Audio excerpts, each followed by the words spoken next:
Assalamualaikum warahmatullahi wabarakatuh. Selamat pagi anak-anak.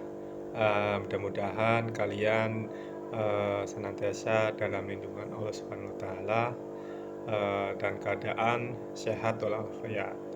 Pada kesempatan pada kali ini, alangkah baiknya kita sebelum memulai pembelajaran kita berdoa terlebih dahulu. Bismillahirrahmanirrahim. Ya, untuk mengawali kegiatan pada hari ini, Bapak akan menyampaikan materi tentang P3K. Apa itu P3K atau pertolongan pertama pada kecelakaan?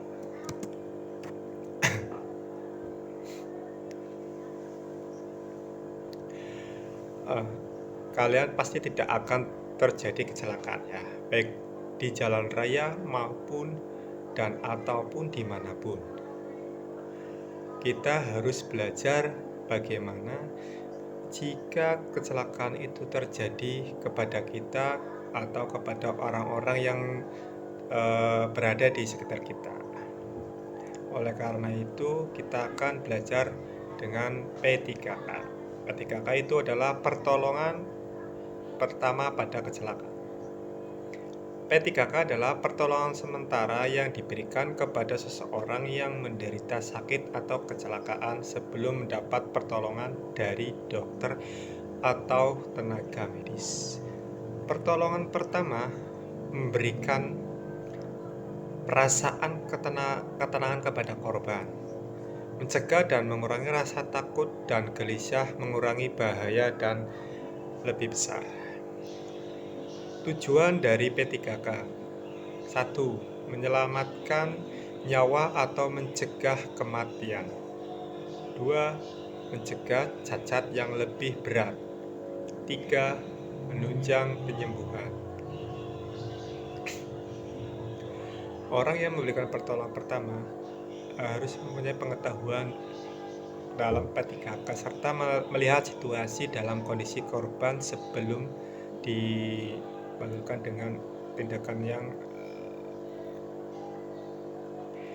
ini adalah tindakan yang harus kita lakukan dalam memberikan pertolongan pertama.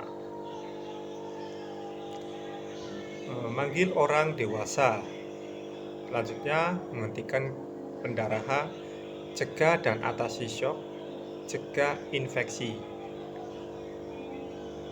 Selanjutnya adalah prinsip-prinsip P3K. Pertama, bersikap tenang dan tidak panik. Berikan pertolongan dengan tepat, jangan terburu-buru memindahkan atau menggeserkan korban. Usahakan korban tidak melihat luka. Setelah mendapat pertolongan pertama, segera bawa ke dokter, puskesmas atau rumah sakit agar mendapatkan peralatan yang lebih intensif. Peralatan P3K dan obat-obatan P3K. Pertama adalah peralatan P3K antara lain kasa atau pembalut atau perban, kasa steril, plaster, dan ada juga plaster obat, pembalut segitiga, kapas, dan kemudian gunting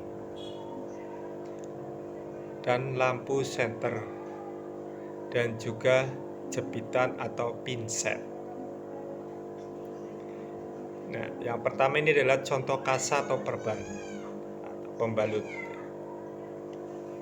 Ini dipergunakan untuk membalut. Ya. Nah, ini adalah kasa steril. Ini adalah kasa steril yang digunakan. Ya, ini kasa steril yang selanjutnya adalah plaster. Ini digunakan untuk menutup luka. Biasanya digunakan untuk menutup luka ya. Nah, ini juga plaster yang tanpa obat untuk merekatkan kasa yang tidak terlepas ya. Ini juga yang disebut pembalut segitiga. Biasanya Biasanya ini digunakan untuk pertolongan untuk yang terjadinya patah tulang atau cedera. Kapas ini dibersihkan untuk membersihkan luka. Biasanya sebelum dibasahin juga steril. Kemudian ada alat pemotong atau gunting. Selanjutnya ada senter, digunakan untuk melihat luka agar lebih jelas.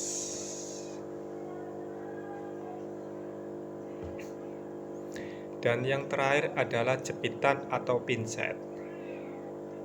Ini digunakan untuk mengambil benda-benda kecil yang terdapat di dalam luka atau kotoran yang terdapat di permukaan luka itu. Selanjutnya adalah obat-obatan P3K. Yang pertama adalah obat penghilang rasa sakit, obat luka bakar, obat luka ringan, obat penyadar pingsan, dan obat pencuci luka. Obat penghilang rasa sakit ini antara lain ya, minyak angin, balsam, minyak kayu putih. Obat luka bakar ini antara lain bisa salep minyak atau bioplankton atau juga lidah buaya. Kemudian obat luka ringan bisa gunakan dengan obat merah atau betadine. Obat penyadar pingsan bisa menggunakan amoniak cair yang presentasinya 25%. Larutan pencuci luka bisa menggunakan betadine, alkohol 70% atau bore water. Pastikan kalian selalu berhati-hati dalam melakukan aktivitas agar terhindar dari kecelakaan. Demikian kurang lebihnya, mohon maaf bila ada kata-kata yang kurang tepat dari Pak Guru. Mohon maaf yang sebesar-besarnya. Untuk mengakhiri pembelajaran kali ini, maka baiknya kita juga baca hamdalah bersama-sama. Alhamdulillahirabbil alamin. Kita tetap jaga protokol kesehatan ya. Pak Guru akhiri ya. Assalamualaikum warahmatullahi wabarakatuh.